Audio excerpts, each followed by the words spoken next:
The French Revolution will not be televised. It'll also be told badly.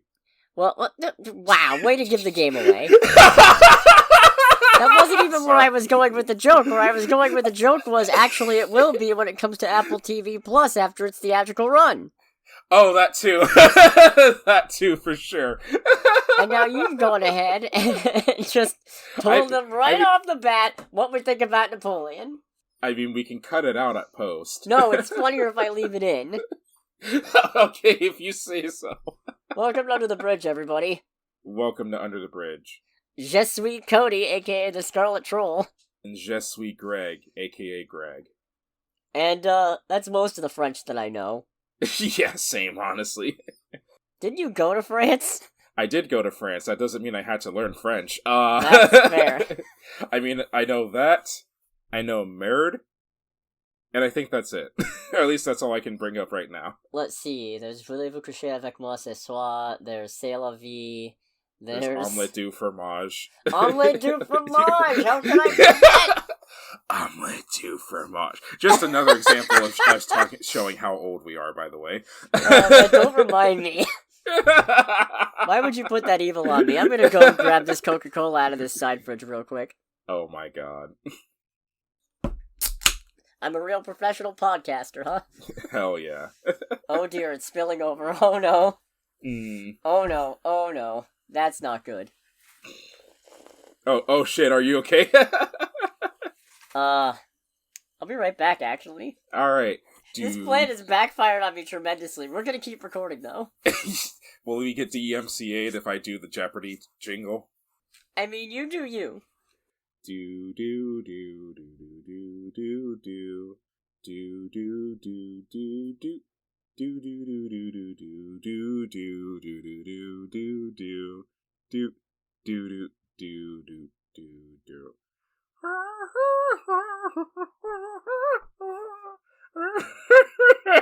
This is horrible. Alright, that's gonna make for some really fun technical difficulties later. I can't believe that happened. Wow. Oh, I can't believe you've done this. Now I gotta remove that. I mean, I feel like you might have to remove Murd, potentially, too. Oh, well, I don't know. Oh, yeah. I guess you're right. Possibly. Alright, I got some comics news, believe it or not. Oh boy, what do we got? It's mostly just so I can deliver a scathing indictment over their business model. Okay. Because Marvel editor Tom Brevoort has confirmed that Avengers Inc., written by Al Ewing, will be ending with issue 5 due to low sales. I also want to point out, issue 3 just released this week. So issue 4 hasn't even come out yet, then? Yeah. So, how do you... Do you have a magic... Low physical sales of the first 3 issues is what they're going off of. Okay, I feel like that physical sales for comics don't mean anything at this point. Well, not just that. It's a case of so many people wait for them to be collected in a trade before they decide to pick something up. So if you're making a decision based on how the first few issues sell, what happens if it becomes a big success in the trades? Yeah. Oh, the writers already moved on to something else. We're not getting more of it. Tough. Yeah, that's a little disappointing. I feel like the only reason I said what I said before is because I don't know how comics handles like distribution at this point, but I feel like with most things print, a lot of comic distribution is digital, so it's like saying it's because of the low physical print runs kind of sounds like a cop-out. It really is, isn't it? Yeah. It's almost like, especially because Al Ewing in particular is a real good master of the slow burn. Mm-hmm. So it takes time for things to get rolling and find their footing. Yeah, you gotta let him cook. Which also means if you're dependent on early reviews to get people to go read stuff, it's like, well, the early reviews aren't going to tell people anything because it hasn't all come together yet. Yeah, it's still cooking. This is the problem with single monthly issues. This is why this industry is hemorrhaging itself. I can't even with this. No, that's fair. What do you have to do? Who do you have to be to actually get a good run in this town? I'll tell you who you gotta be. You gotta be Spider-Man or Batman. Yeah, Spider-Man is some of the worst soap opera NTR nonsense I've ever seen. Currently. I was to say, it's like, what, is the NTR the new way that they're trying to keep Peter Parker miserable? Yes! Wait, is there actually NTR going on in Spider-Man? No, okay, I'm exaggerating. I was gonna say, like, holy shit. I mean, they wouldn't get away with that anyway. The comics are supposed to be for all ages, for the most part. Anyway, I spent enough time complaining about Spider-Man. We're moving on, and I really don't want to, because this next bit is something I don't want to tackle, but it's in our sphere enough that I feel like I should. Okay. And I also want to stress, I contemplated tackling this a number of ways, one of which was just reporting the thing that has happened and then moving on, but that's not historically what we do here. Mm-hmm. We send our piping hot, or in most cases lukewarm takes on things as they come through, and onto our prompter being me. Right. So, that being said, Melissa Barrera has been dropped from Scream 7. She was playing Sam Carpenter, one of the new main characters for the last 2 movies. Mm-hmm. And the reason she has been dropped is because she was making a number of posts on social media about the Israel-Hamas conflict, and more specifically, very heavily criticizing the mass murder of civilians in Palestine. And they let her go for that. Yeah, so, which... Man, it's one of those things. So, I mean, the long and short of it is that, generally speaking, no, it doesn't matter, like, what the context is or anything like that. No, civilians getting killed who have no, like, involvement with anything going on is not cool. 100% not cool. Yeah. And here's the even dumber part. Here's what they said. Mm-hmm. Spyglass, the media company behind Scream, also they released Thanksgiving, so I feel much worse about having suggested to go see that movie in the wake of this. Fair. They remarked, Spyglass's stance is unequivocally clear. We have zero tolerance for anti-Semitism or the incitement of hate in any form, including false references to genocide, ethnic cleansing, Holocaust distortion, or anything that flagrantly crosses the line into hate speech. All of her posts are still there. None of them are that. Yeah. Granted, I haven't read her post, I will fully admit that, but from what I've gathered on them, it's like, no, it sounds like, at least from what I understand, it sounds like she's just saying, no, killing innocent civilians is bad. There are posts where she refers to it as a genocide, but that's not an incorrect statement. No, and it's one of those things where it's like, it's also not a false statement. It is a proven fact at this point that innocent civilians are unfortunately being killed in this conflict. En masse! Yeah, and it's like, no, it's not anti-Semitic to point that out either. It's literally a matter of fact. So to be let go over that is completely ridiculous. That is fucked up to the nth degree, frankly. Yeah. I might not even bleep that, depending on how far in this is. 9 minutes. We'll see. Yeah, but how much do I have to cut for the Coca-Cola fiasco? That's fair. Once again, I will let you do that in post. Yeah, no. So, anyways, this is just generally not on. This is the opposite of on. This is so far off. This is... Yeah. I was already not a huge fan of the Scream movies, and this just made it real easy to not ever feel like I need to watch Scream 7. Mm-hmm.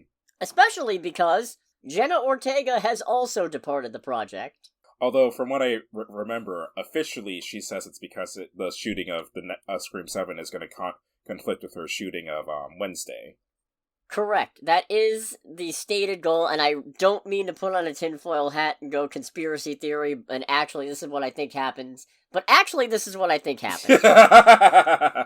Because, allegedly, it was already known well in advance that she wasn't coming back because of scheduling conflicts. Oh, really? Yeah, which, awfully suspicious that this was known for a while, and yet happened to drop immediately after they let go of the other lead actress for bullshit reasons. Almost like they need to cover something up. Ooh, the Skydance or Ortega? Spyglass. Oh, Spyglass, okay. The way I see it, one of two things is happening here. Mm-hmm. The less sinister option is they did in fact know that this was going to happen and they were looking for a tasteful way to announce it, and now they just want to use it to distract from the Melissa Barrera situation. Or, alternatively, Ortega left because they kicked Barrera, and now they're just trying to save face. Wait, was it Spyglass who announced this, or was it Ortega who announced this? I do not remember. Okay, because I don't know, some of the reports I saw about this said that it was Ortega's, side who announced it, which... if that's the case, I kind of figured that was a thing where Jenna Ortega was just like, alright, peace. I'm getting far away from this, and I'm going to use the most, like, PR-friendly way to do it. Yeah. Which, I don't know what's going on there, yeah, just... Well, which, if that is the case, then that's a smart play. It's smart. I respect it a little less, though. That's fair. I understand, though. Mm-hmm. That being said, it has also been reported that Scream 7 is now looking at a full creative reboot, and on Spyglass's wish list, they want to get Neve Campbell and Patrick Dempsey back. Oh boy.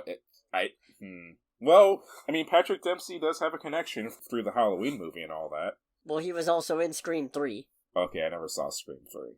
That's not the worst Scream. I actually don't remember. They all kind of blend together after a bit. So literally me with the Fast and Furious franchise. Yeah, I'm trying to remember now, and Yeah, it'd be like me saying, like, oh yeah, Fast and Furious 4, I think that's the one where a truck blows up. Truck blows up in, like, pretty much every one of the movies.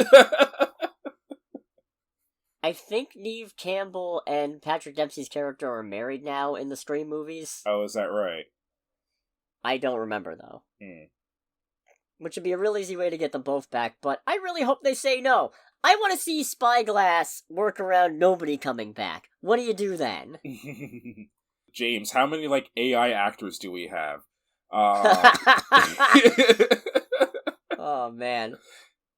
No, but all in all, yeah, it's real easy for me to say I'm not watching Scream 7 anymore. Mm-hmm. Barring a backpedal and an actual apology. Right. Because, no, pointing out that the mass murder of civilians is not on and is fucking gross and is a fucking genocide. Not a false equivalence. No, not even a little bit. And I apologize, and if you're still sticking with this particular episode, thank you for that. I appreciate it. I swear to God, I really didn't get into this show to do these kind of takes, but it's the case of I would feel really bad watching this unfold and watching this actress get canned from this franchise for sticking up for something and just glossing over it and not also saying that I agree and I think it's fucked up. Yeah, the same. Especially because who the fuck's gonna fire me from YouTube? Nobody, that's who! I'm my own boss for this channel. What am I gonna do? You're out of line. You're out of line. Alright, your channel's gone. It's like, oh shoot. Well, there's ways around that. Yeah, I don't care. I mean, I care a little, but... Yeah, no, understandable. I'm gonna move on now. I've gone on this enough. Right. You like Naruto? I almost want to say no. It's fine, because I don't. Fair. It's one of those weird ones where it's like, I don't think I like it, but I'm always interested to see where it goes. Which makes it even more painful for me to say, and I had no idea, apparently Lionsgate has had a live-action adaptation in the works for years. Is it going to Netflix? I presume not. It's Lionsgate. They're the ones who make the John Wick movies. So I presume they wouldn't just slap it on Netflix. You know, I still do not like the idea of that at all, but if it's done by the people who actually did John Wick, I can see it working. I don't think it would be good, but I could see it working. I don't think they're gonna get them, and unfortunate. The project's still very early stages. Case in point, the only reason we're talking about it right now is that they've attached a writer. Oh no. Yeah.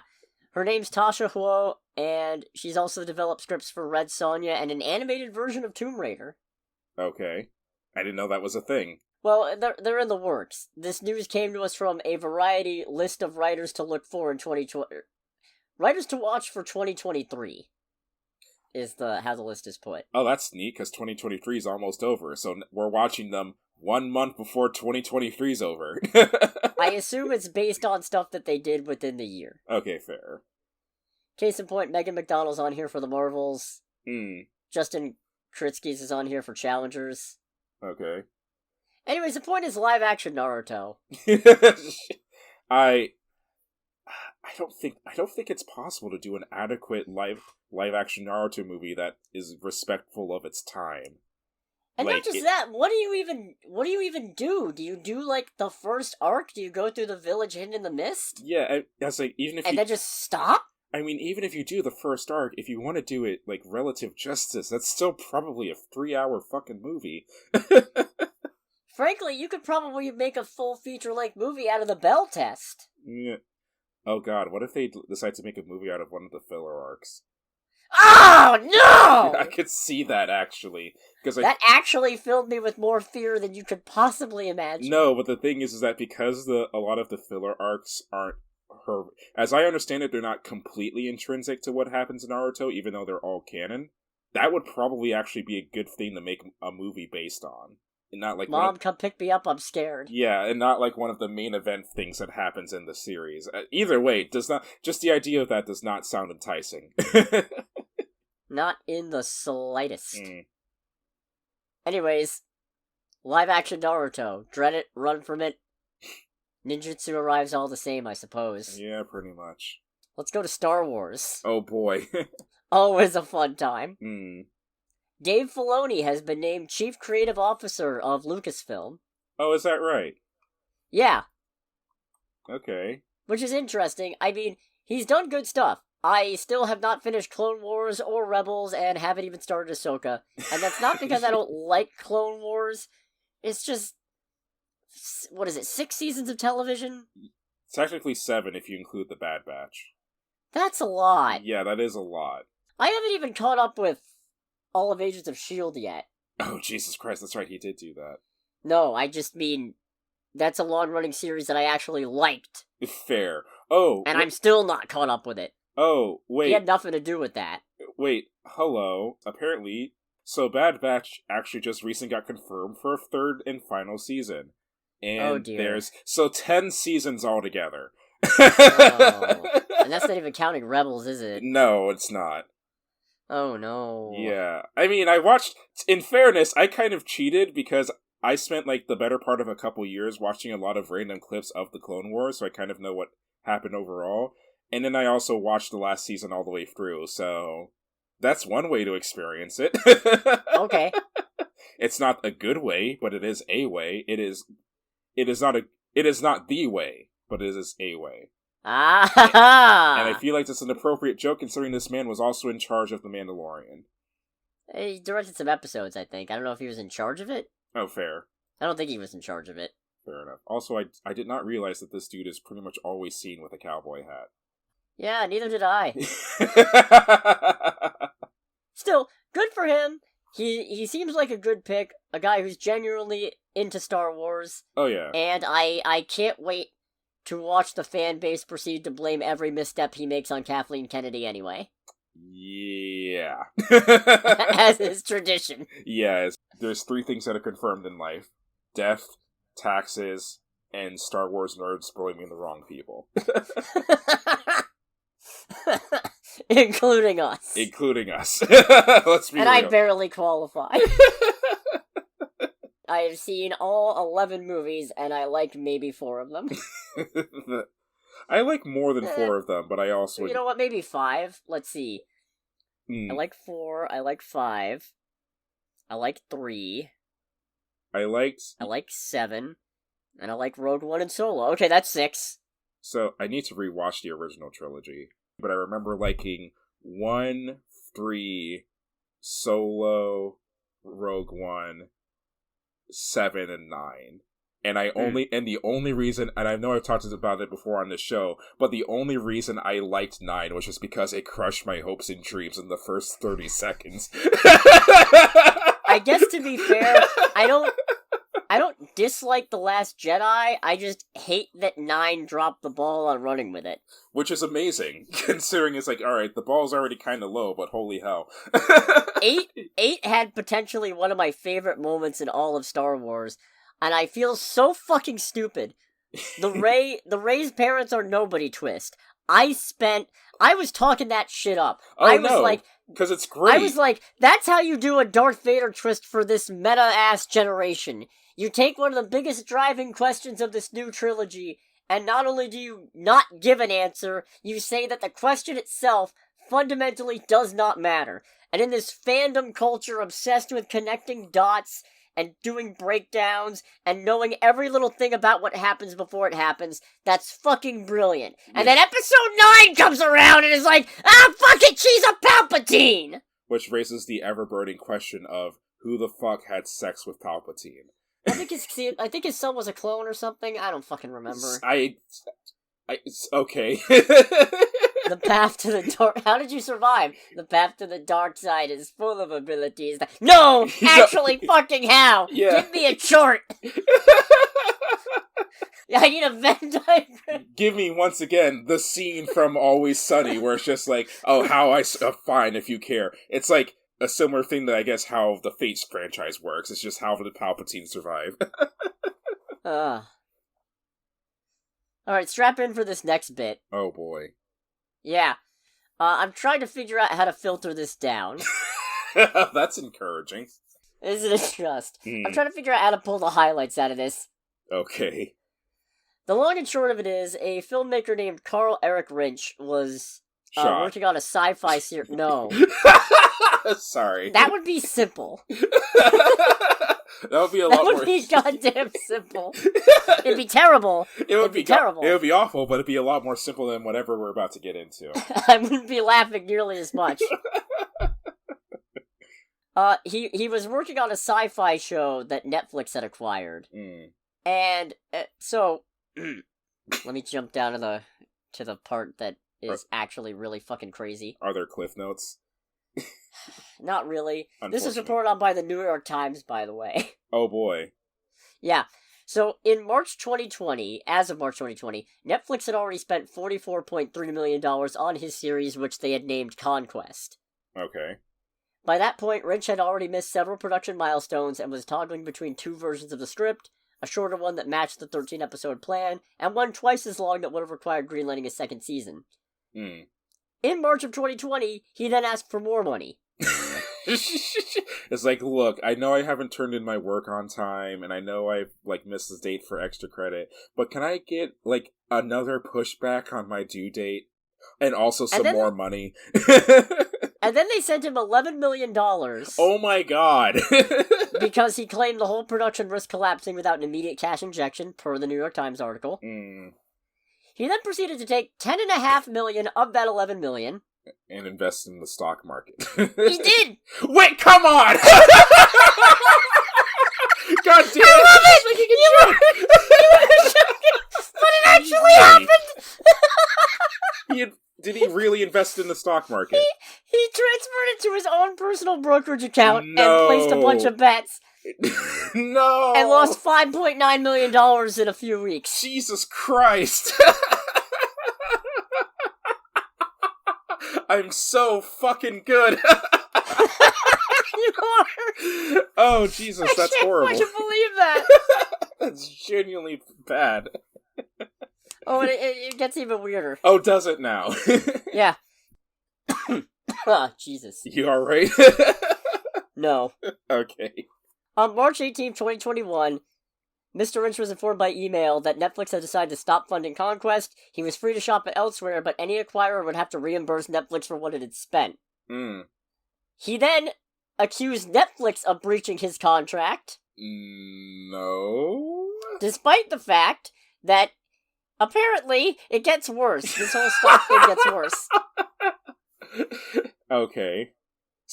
I want to make a guess. Turns out... Oh my god. It turns out someone in Netflix invested in his stock, and then it was like, also I need my money back for that too. No. Okay, thank Christ. Thank God. I wouldn't be able to take it. No, actually, he transferred more than $4 million of what was left of the $11 million he'd gotten. Okay. And the $5.9 that he'd lost. So he took more than $4 million and invested it in cryptocurrency. Oh, what the fuck? Who gives a fuck about crypto now? Well, he liquidated it for a balance of nearly $27 million. Oh. Jesus Christ. Okay, you know what? I take it back. Good. Yeah, well, granted, it was probably luck, but still. Yeah, so now he and Netflix are in arbitration. I believe it's still being kept private. Okay. That's no fun, But in whatever. filings reviewed by The Times, Rinsch argued the money was contractually his, and Netflix still owed him several more payments totaling more than $14 million. Which, if this is all true, bold words for a man to take $11 million that they gave you to fucking make a show, invest it in fucking stocks and crypto instead, and then turn around and go, they still owe me more money. What the fuck is this? Oh my god. That's weird. What is even happening? That's a half-frozen Coke can spilling over. But the thing is that half-frozen soda is actually good, though. Yeah, it is. I mean, in a way, so is this. Well, it's good. Some juicy fucking shit. I mean, much like soda, it's good for all the wrong reasons. And also bad for you. And also very bad for your health. Oh, I can't fucking believe this. This is fucking amazing. That's ridiculous. So we'll see how this pans out. I'm going to assume badly is the answer. Almost certainly. Mm. You almost never hear about this kind of shit anymore. Yeah, I know. It's usually just kept under wraps. It's like insider trading, mismanagement of Hollywood funds. That's just a normal Tuesday for this industry, in all honesty. Or normal Monday, more accurately, I suppose. Alright, let's get into cape shit. Into cape shit? What? Superhero stuff. Oh, fun. Alright, what do we got? Well, per Deadline, Nicholas Hoult has been cast as Lex Luthor for Superman Legacy. So, Renfield is gonna be Lex. Huh. You know, I don't know if I can see that. I think he can do it. I mean, I think acting ability, I'm pretty confident he can do it. I think it's more appearance for me. I mean, I don't think he'd look the worst bald. Fair, I guess. Or maybe he starts off as Luthor with hair. Gene Hackman was bald for, like, most of the entire thing. No, wait. Gene Hackman wasn't bald. I got it mixed up. He was... Yeah, he kept his hair, and he just put a, what's it called? A skull cap? A bald cap? Ah, right. Isn't that just put that on for the one bit where he was supposed to be bald. Didn't Jesse Eisenberg do that too? I don't know, and I don't care. Alright. It's Batman v Superman. I don't give a fuck about that, other than that's over, and I never have to bother with it again. Fair. Anyways, I think Nicholas Hoult could pull it off, and also...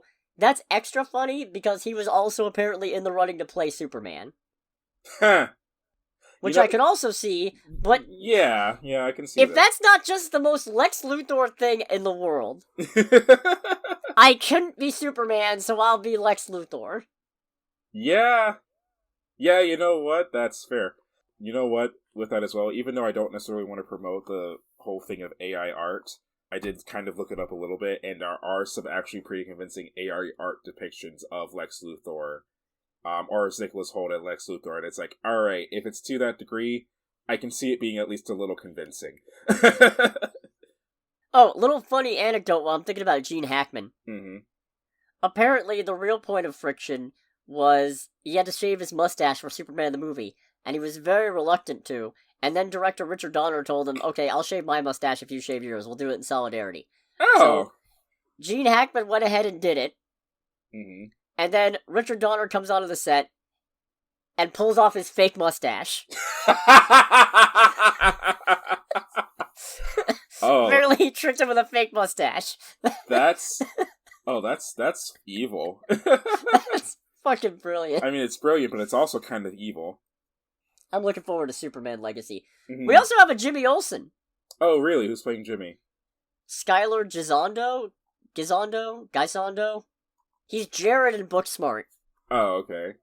He's the one who hung out with Gigi, the super crazy one. Yeah, I can see this dude being, being Jimmy. Right? Honestly, I'm just glad to have Jimmy Olsen in a Superman production. You know, especially assuming they don't shoot him in the fucking head. Yeah, please don't shoot Jimmy in the head. Please don't. I'll be very upset. Or if you must shoot him in the head, don't have it kill him. Right. Of lesser note, Sarah Sampaio, has been cast as Eve Tessmacher. So I was not expecting to see her in this movie, because she's kind of been phased out for Mercy Graves as of late. Who's Eve what? Tessmacher? Yes. I forget, did you see Superman the movie? Which one? The first one. Why is that funny? I don't know. I think it's, in a weird-ass way, it's kind of a thing where my brain goes, it's like, I know what he means, but at the same time, that doesn't narrow it down. How does it not narrow it? 1978! I don't believe so. Or if I have... Well, we gotta fix that first and foremost. Or if I have, I've only seen bits and pieces of it and don't remember a lot of it. Second of all, she is Lex's henchwoman/assistant/attaché. Okay. I don't know if I'm using that word correctly. I meant it in a euphemistic sense. Alrighty. Anyways, point is, I wasn't really expecting her because Mercy Graves has kind of taken her spot as, like, if Lex needs a henchwoman, it's usually Mercy Graves. Okay. And I think Miss Tessmacher was an original creation of the 1978 movie. Fair. So this just speaks even better to drawing from that a little more and bringing Superman back to that, which I'm cool with. Fair. Can I just say really quickly, I'm pretty sure that I can only assume that Mercy Graves is a relatively older character, but can we please talk about how that is not the most antagonist-ass name ever? I think she's relatively new by comic standards. Hold on a second. When did she first... Did she come from the comics first, or... No, she was made for Superman the Animated Series. Oh, really? 1996. Oh, okay. Still has Yeah, that's not that old. That's almost Oh, God. I mean, we're older than she is. And I mean, by comic standards, that's not that old. Yeah, but it still is a thing of like, alright, in case it's not clear that she's probably a bad guy, just look at her fucking name. I also think she was in Batman v Superman and then got blown the fuck up. Is that right? Yeah, I'm pretty sure. Nice. Yeah, okay, Miss Tessmacher was also from the movie originally. So neither of them are comics original. Okay. But that's neither here nor there. Yeah. Last news update I got is a relatively minor one. Alrighty. And that's that Michael Waldron has been tapped to write Marvel Studios' Avengers: The Kang Dynasty. Oh, so have they not had a writer this entire time? They had Jeff Loveness, but I guess they let him go. Oh, okay. Okay. And it's interesting because Waldron was already attached to write the follow-up, Avengers: Secret Wars. So I guess they realized, hey, having the same writer on both probably will help make a more consistent movie. Yeah, let's, not do the thing that our big brother Star Wars did. Let's not mystery box it. Yeah. Let's actually plan this. Right. Hopefully. Ideally. Now, it is interesting because I don't dislike Waldron's writing. Mm-hmm. Because he was one of the head writers, I think the head writer of Season 1 of Loki, and was also a writer on Doctor Strange and the Multiverse of Madness, both of which I like. Right. But it's a little curious they didn't attach Eric Martin, who also had a big hand in rewriting a lot of stuff in Loki, and was also, I believe, head writer for Loki Season 2, the better one. Okay. So that's interesting to me. Alrighty. In any case, as long as we still have Kang, I'm good. So, yeah. It doesn't have to be Jonathan Majors, let me make that perfectly clear. No, if he is in fact guilty of the abuse charges put before him, get him out of there. Yeah, exactly. It would be a hell of a thing if they try to drop the whole Kang thing. I don't think they can do that at this point to begin with. Right? Especially not when one of the movies is called the fucking Kang Dynasty. Yeah. Look a little weird if you veer away from that all of a sudden and then go, Doom Dynasty. It's like, but you weren't talking about Doom. Oh, we are now! Wait, guys, I got it. What if we go with Avengers: The Namor Dynasty? Look at the Tenoch Huerta allegations. Ah, fuck! Nothing's come of those, either. Yeah. I'm depressing myself again, and I rapidly feel the need to move on. Yeah, let's go. Let's keep going. Let's keep this gravy train rolling. Yeah, trailer time! Trailer time. It's trailer time! There's only one. It's Aquaman and the Lost Kingdom. It finally got another trailer. Yes, and it is... God, So on one hand, I'm happy just because I have been seeing the same goddamn trailer in front of so many movies for, like, what, 8 months? 6 months? Something ridiculous like that? It hasn't been that long. The trailer came out not that long ago. It's been fucking everywhere because they only have the one. I think because it's just been the one, and it's because it's been in front of everything, it feels like it's been around forever. Yeah. It feels like it came out before the strikes happened, but I know that's not the case. It just feels like it. Right.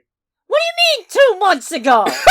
No, I refuse to believe that. That's what the DC YouTube channel says, 2 months ago. I completely refuse to believe that. You cannot be fucking serious. Are we goldfish? Is that what happened? No. Did Aquaman make us forget? Well, I think in my case, it's not helped by the fact that it's since I also watch a lot of YouTube on my Xbox, and you can't really get rid of ads on Xbox. I have a double whammy from both movies and YouTube. Fucking crazy. But still, that is ridiculous. I refuse to believe that trailer's only been out for 2 months. Warner Bros. Pictures YouTube channel says the same thing. Okay, then. I thought need to lie down after this. I thought it was at least 4. No, wow. This movie's gonna die. Yeah, it is. Kinda like Aquaman's baby. He took Junior. It's like, now why you gotta tell us that? Why you gotta give it away? Why you gotta give it away? Especially when that's something Manta's famous for in the comics. What, is just stealing children? No, killing Aquaman's son. Oh. And now they're trying to make him an anti-hero. What, they're trying to make Manta an anti-hero? In the comics, yeah. Ew. Right? Yes. Man murdered a child, but nope. This is a good guy. Kind of like good old Deathstroke, the Febophile Terminator. Yeah, just kind of like... Febophile? I don't know how you pronounce it. Just like, Punisher murders everybody. He fucked Terra is the point I'm getting at. Yeah. Oh, wait, really? Yeah, Deathstroke and Terra had a whole gross statutory thing. I'm going to assume... Good luck watching Teen Titans ever again! Oh, God. And sorry, not sorry! And I'm going to assume it was one of those things where not only was it there and it was gross, it also very much overstayed its welcome, didn't it? I don't know about overstayed its welcome, but it's definitely been a stain. Well, it wasn't welcome to begin with.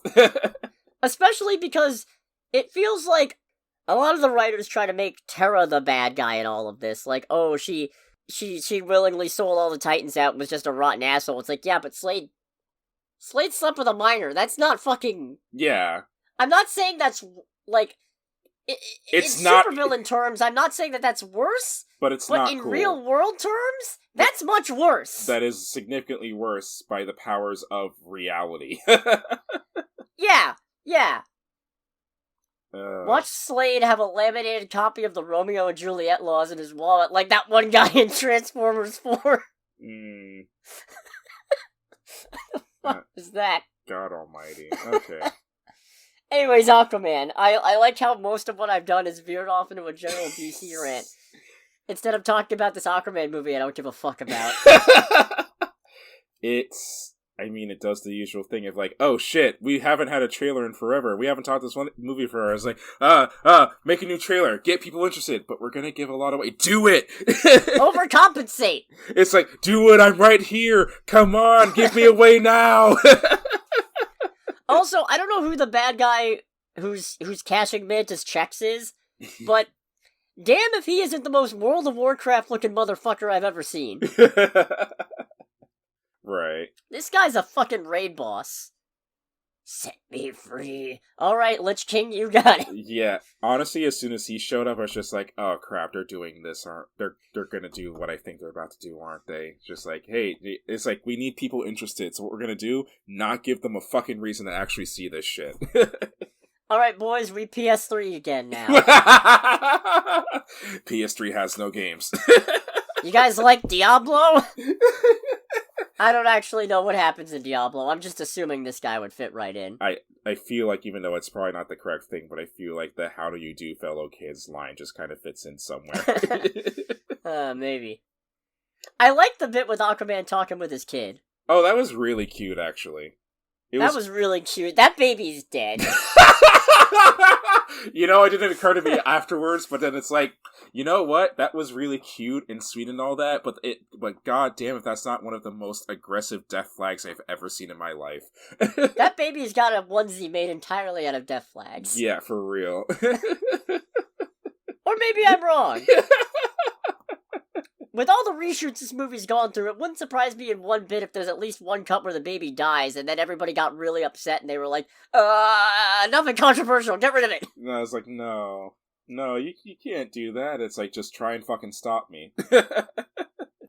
Which Batman do we use? Doesn't matter, as long as there's no dead babies. Oh, fuck. Anyways, I don't know. It really depends on what else is out that exact weekend. I mean, honestly, I'm probably going to go see it out of just the most morbid of curiosity.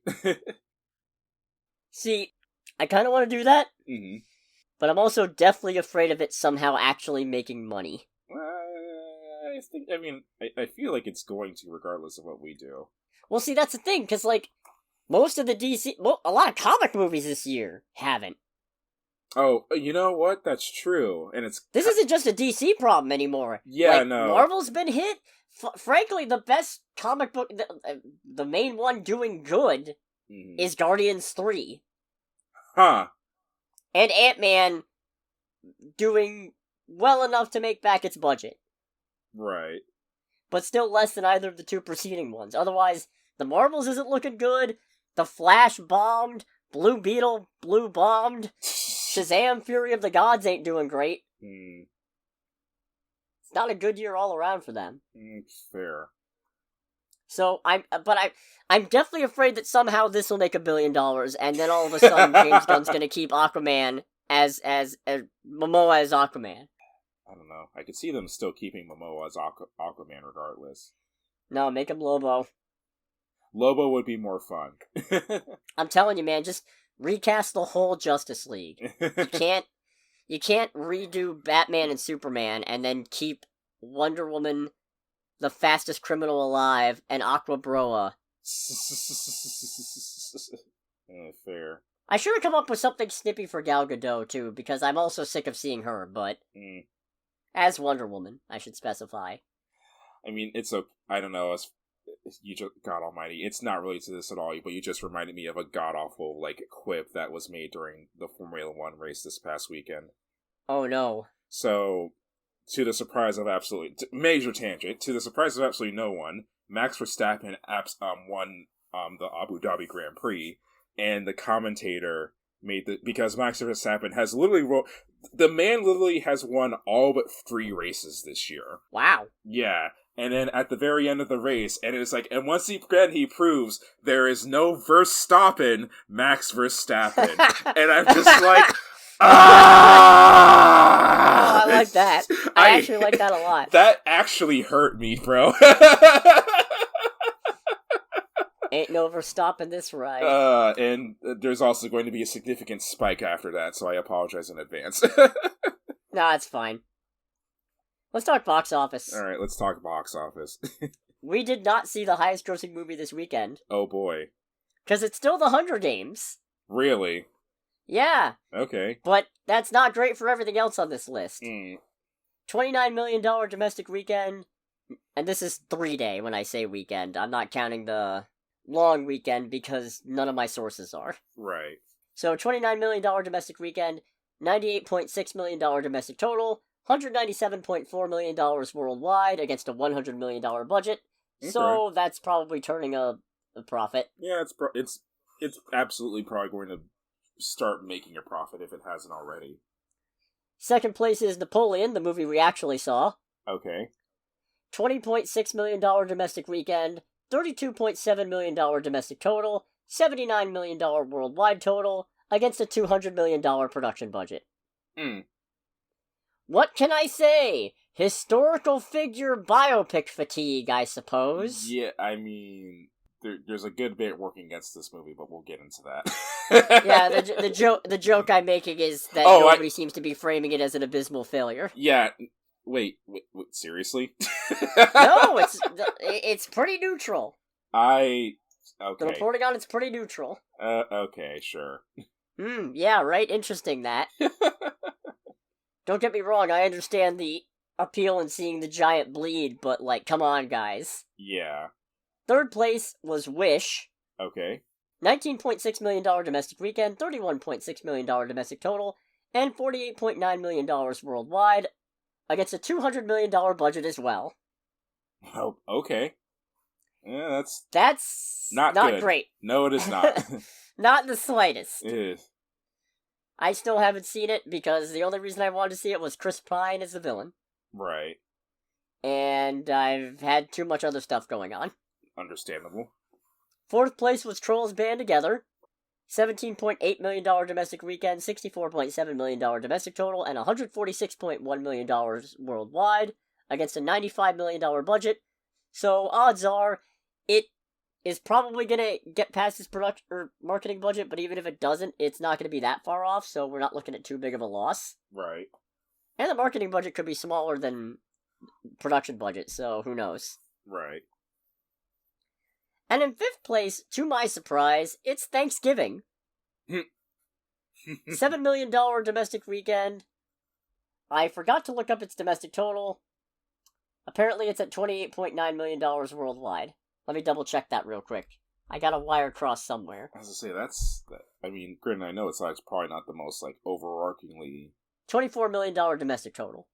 Oh, okay. And only a $15 million budget, so the odds are it's making some money back. Oh, yeah.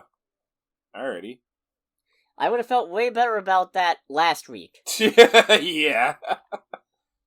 Oh well. Let's talk about Napoleon. Let's. For whatever that's worth. I'm just gonna say there's gonna be spoilers right off the bat, because this is... It's a historical movie. Quote unquote. Even though a lot of historical stuff has gotten a good bit wrong. An allegedly historical movie. Yes, a historical movie where people... Just to kind of... I don't know if it's giving too much away, but I think this is funny. I thought it was funny after you told me about this. I looked at them and was just like, oh, the balls on this man. To kind of give you an idea of what we're working with here, a lot of people had problems with the historical accuracy of the movie, and when they questioned... This is Ridley Scott, right? Yeah. When they questioned Ridley Scott, he basically answered with, were you there? No? Then shut the hell up. And it's like... Oh, we're in for a good time. Yeah, he also said, when he said something about doing the research for it, he said, I left that to the poor bastard that wrote the screenplay. Oh. Oh, no. That's not a good answer. Yeah. This is, not the best movie. And in fact, this is kind of the movie that convinced me I've been going a little soft on everything this year. I was already afraid of it. This kind of confirmed it. Because here I am, finally confronted with a movie where it's not terrible. As a movie, it's not terrible. I guess technically. Yeah. But to jump the gun a little bit, it's also not a movie I can really recommend seeing. Because the problem is... Yeah, same. It's too dramatized to feel like you're learning anything, but it's not dramatized enough to be entertaining, and it's too damn long to be neither of those things. There was a moment, I think we both had this at the same time. There was a moment where we're like, oh, wow, this is actually pretty good pacing. It feels like the second act just finished. And then I looked down at my watch and it's like, oh, we've only been here for 50 minutes. Oh, fuck. Yeah, it's not even been an hour. What the fuck? We both did that around the same time. And then I think we just looked at each other like, oh shit. Yeah, it's like, oh, we're in for it now. And it's like, and for reference, this is a 2-hour, 45-minute movie. I think 2:38. Close enough. Not that helps much. No, it doesn't. Let me tell you, that extra 7 minutes they cut made all the difference in the world. Yeah. Otherwise, this movie would have been intolerable. Holy fuck, this movie is drawn out and a significant slog. And the things it focuses on are things that aren't portrayed well enough to be interesting. Because yeah. I feel like the bulk of it is Napoleon and Josephine's quote-unquote romance, but Joaquin Phoenix as Napoleon is so devoid of charisma or force of personality, which I feel like is intentional. I'm not trying to blame him and say he's a bad actor. I think this is exactly the performance they were going for, but it's so singularly uninteresting that I don't care. Honestly, I would say with that awkwardness, it doesn't make the movie worth seeing, but to that degree, the best parts of the movie are honestly the interactions between Joaquin Phoenix as Napoleon and Vanessa Kirby as Empress Josephine. But it's all the little moments where you know that it's not working, and it's not working because what the fuck did she even see in him to begin with? I'm still trying to wrap my head around that. Yeah, no, a lot of it is just genuinely absurd.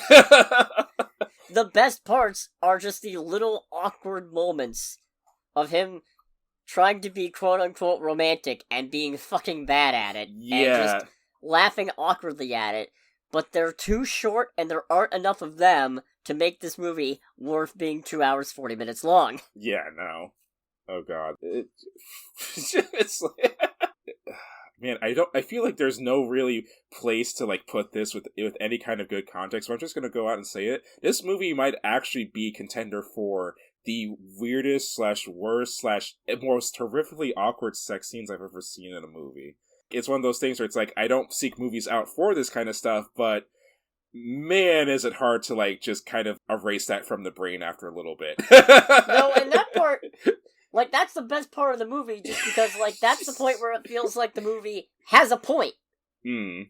Which is that Napoleon's kind of fucking pathetic. Yeah. But it circles back around into making him so pathetic that you're genuinely questioning how the fuck he ever got as far as he did. And that's the most frustrating thing, too, talking in the historical aspect, because it's now, I will fully give the asterisk of, I am not well-versed on the history of Napoleon. Honestly, I do really, amongst a lot of other things, I do need to really go back and doing more research on the French Revolution and the era of Napoleon in France. But Napoleon, it's generally agreed upon that Napoleon was a very kind, extremely charismatic individual. And his charisma in particular is why he pretty much always had the backing of the soldiers that he used to command. There's no established spoiler section in this review, right? No, fuck that. Okay, so jumping ahead quite a bit towards the last act of the movie, which feels like it takes too goddamn long, Napoleon, who has been exiled, decides to come back to France against the terms of his exile. When word of this spreads, he is confronted, as he's going towards Paris, he's confronted by the 5th Army Regiment, which was a regiment that he used to have command over. And several of the soldiers who confront him are actually soldiers that used to be underneath him. So, when he comes across to them and confronts them about his return to France, their orders, as far as I understand it, are to actually, stop him and, if necessary, kill him. They don't do that.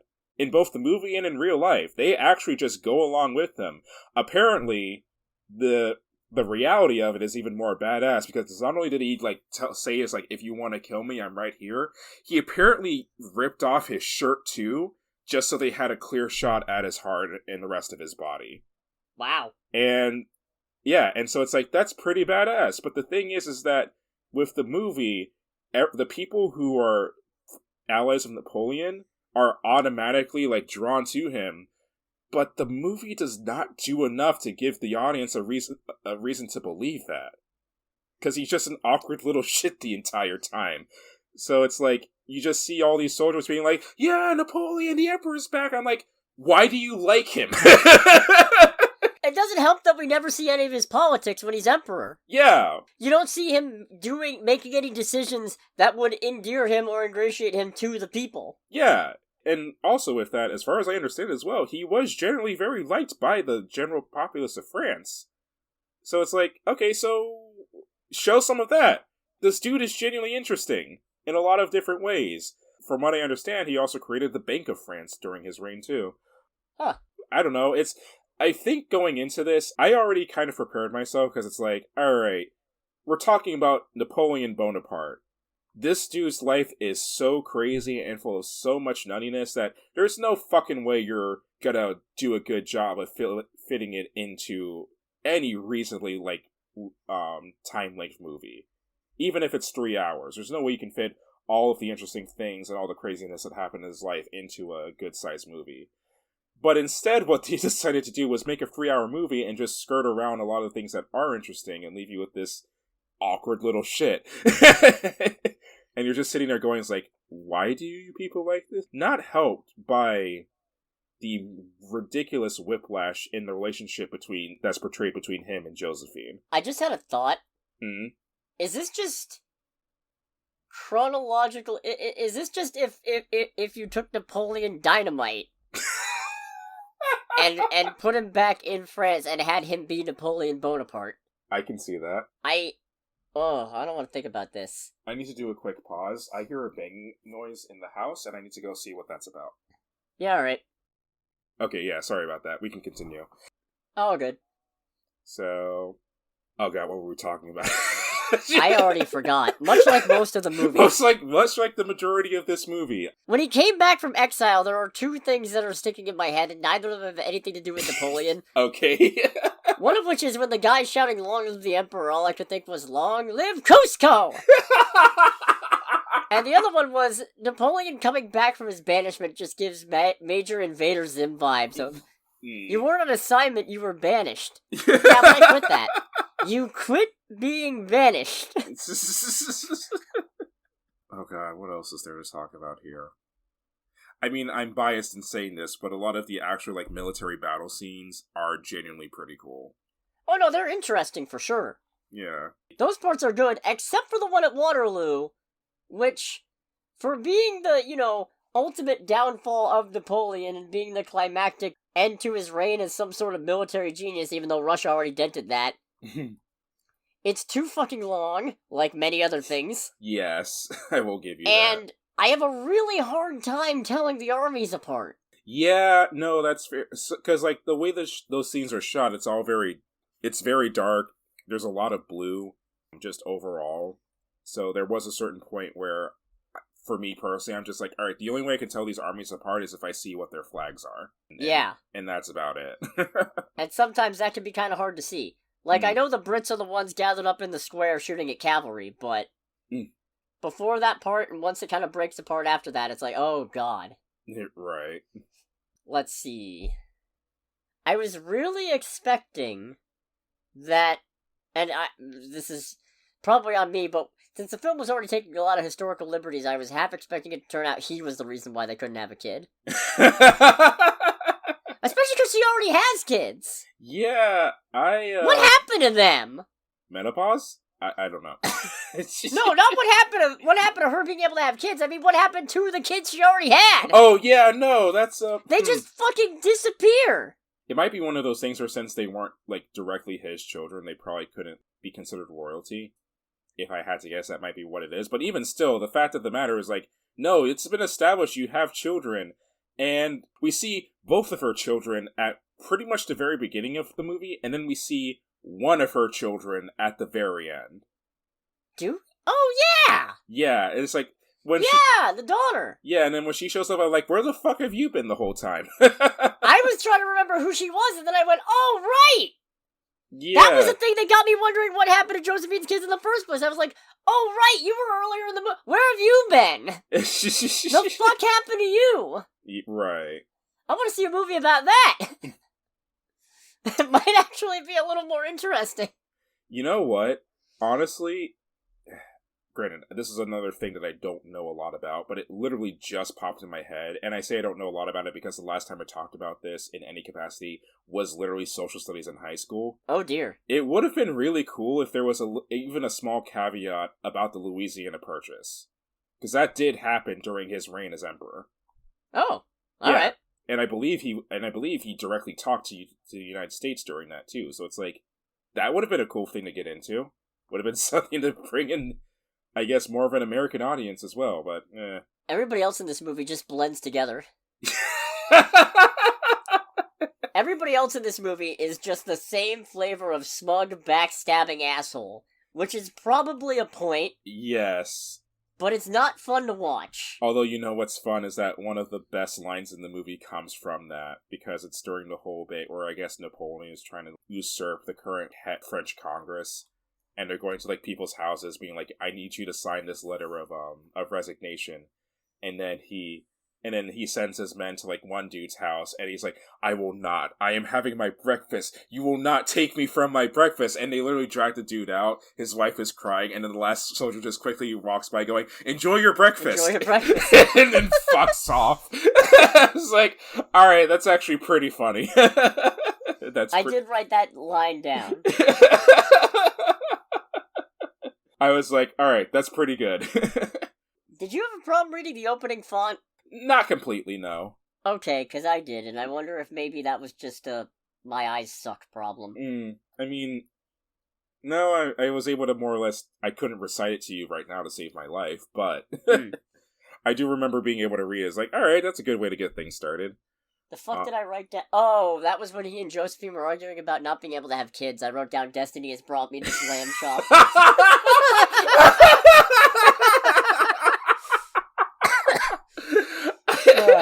When Joaquin Phoenix said that, I did internally go, "It's like, I really hope we're going somewhere farther with this analogy, because I need more." and nope, they just leave it be. Yeah, like every other remotely interesting thing in this movie. I don't remember why I wrote down Talleyrand is good at threats. I think it's when he was talking to the guy from Prussia.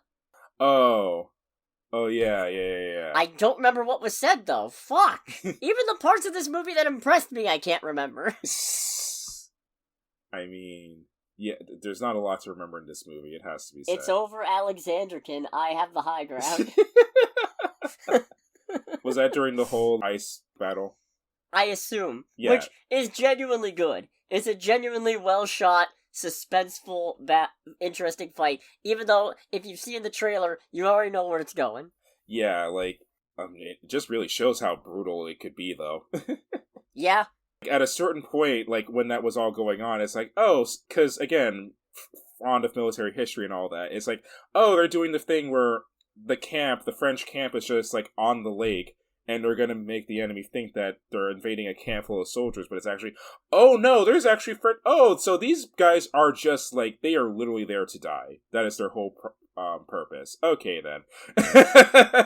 Like, genuinely, like, caught off guard by that, not gonna lie. I guess Napoleon's reaction to Moscow being burnt was pretty interesting. That was pretty good. And especially because it's like, when he's like, who did this? And it's like, they did, sir. It's like, no, don't lie to me. Who fucking did this? It's like, they did, sir. And the fact that he refuses to acknowledge that it was actually a good strategy in terms of making sure you can't get anything out of it and forcing you to chase them further and lose more people or turn back and have this whole thing be for nothing. And instead he's just busy sulking like a little baby going, there's no fucking honor in this. Fuck. Yeah, I've been Smeckledorf. I've been Smeckledorf.